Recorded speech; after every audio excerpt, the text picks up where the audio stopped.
go through harnesses. So there are 3 different types of harnesses that we're going to go through.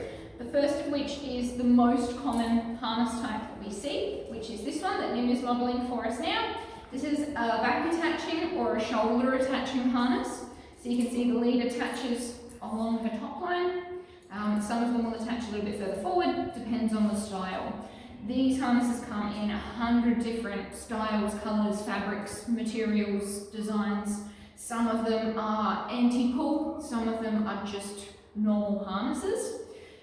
They are a perfectly acceptable harness. They are really good, they're much harder for a dog to pull out of. They won't choke your dog because they spread the weight of their pulling all the way around their body. There you go. The biggest problem we see with these is that people have them fitted too loose. They should be fairly firm fitting. The same sort of rule as a collar, 2 to 3 fingers underneath should be all you can get. If the top bit is sliding down their side or it's flopping around their neck, it's too loose. You need to tighten it up. They're more comfortable tight, they rub a little bit less, and they will give you better control. Your dog's less likely to manage to weasel their way out of it, which I have seen happen before in the really loose fitting harnesses.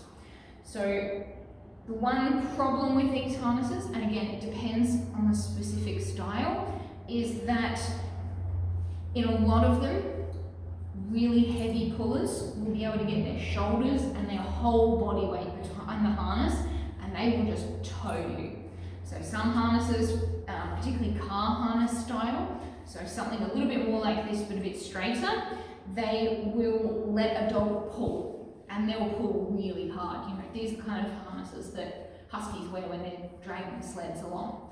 So you do have to be careful with heavy pullers with this type of harness, unless you've got one of the anti-pull ones.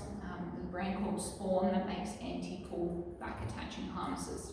They're quite good. Alright, so we'll send Nim along on her way and get our next model in. Good job. Nice. Come here. Good job. Alright, so we've got Az here. Az is wearing a front attaching harness. So these are really good anti-pull harnesses. So you can see in comparison to the harness Nim was wearing, this one attaches in the front of his shoulders instead of on his back. And as a result of that, if he pulls, it turns his body.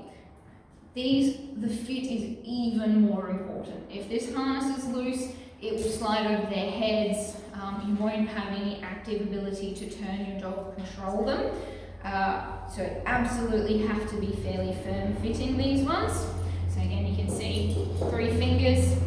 This front bit's a little bit loose on Az. He's lost a bit of weight since I bought this, but it's still okay. And because he's trained in this harness, it's a bit more acceptable. These harnesses, as I said, absolutely great for pullers. So Az is a very heavy puller. You potentially have seen him in the reactivity videos. He could pull me over wearing a back attaching harness or a collar. In this harness, I can hold him one-handed. I can even hold him with just 2 fingers, and it will stop him from pulling completely. So really, really good anti-pull if you're looking for a harness. And again, won't choke your dog, no pressure on their neck whatsoever with these kind of harnesses. All right, so we'll send Az on his way and get our last model in. Give your eyes away.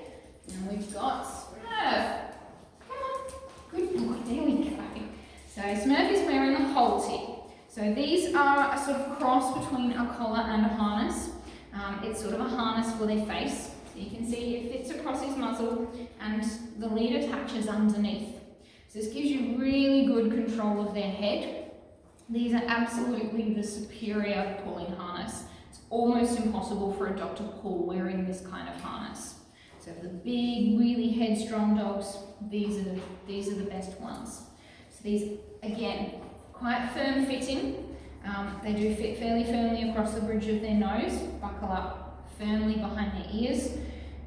They are recommended to be used with a double-ended lead. So you've got your other lead, the other end of your lead attached to either a collar or a standard walking harness.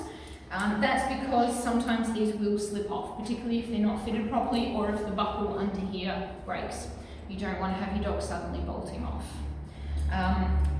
The biggest issue I find with these is actually the dog's tolerance to wearing them. So Smurf's had a couple of goes with this Halti on, and you can see he's becoming more tolerant because he's had lots of treats when he's had it on. But a lot of dogs will rub their faces on people's legs, they'll rub them on the ground, because it is a very strange sensation having this across the bridge of their nose.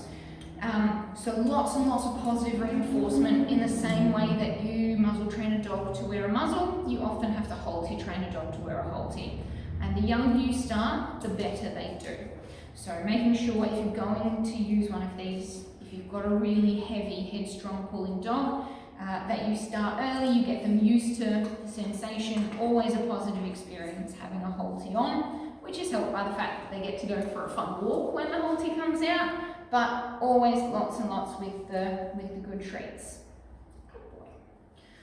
So that's the 3 harness types, all of them available for all different sizes of dogs, all different pulling levels of dogs.